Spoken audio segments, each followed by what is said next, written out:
I'm Caroline Pidgeon. I'm a mother, a commuter, and I've been battling Boris's crackpot ideas.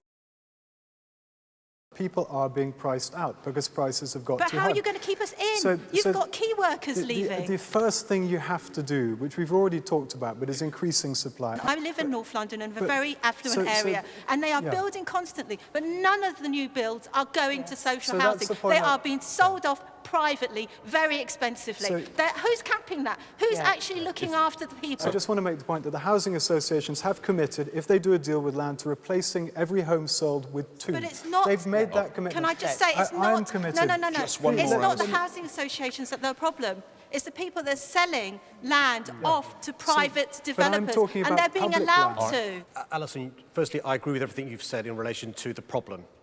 Some of the solutions are to make sure that we have the right sorts of home built in London, that we stop them being sold off-plan overseas to investors. But the fact of the matter is, none of these guys, because they just are frightened of talking about it, will actually. Yes, you are frightened of talking about immigration. He doesn't have a housing policy, he has an immigration policy there. No. It's actually no. It's the same.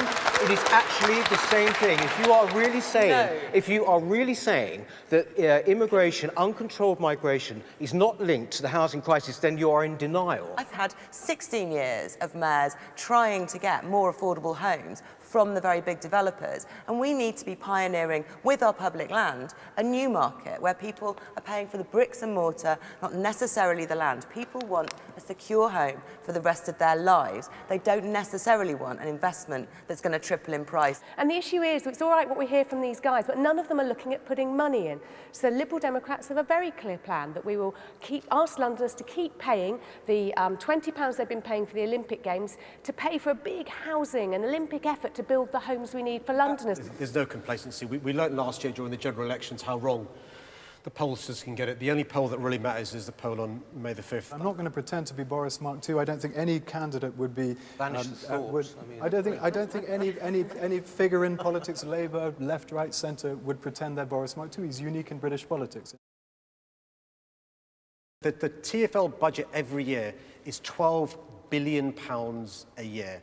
TfL is good, but it's flabby. London is made up of intelligent people who understand that the fares pledge that we've heard from Sadiq Khan is total, utter nonsense. Neither of the candidates over here have a coherent policy. We do not need vanity projects that come under the kind of transport sphere. We do not need garden bridges. We don't need cable cars. We don't need any of this stuff.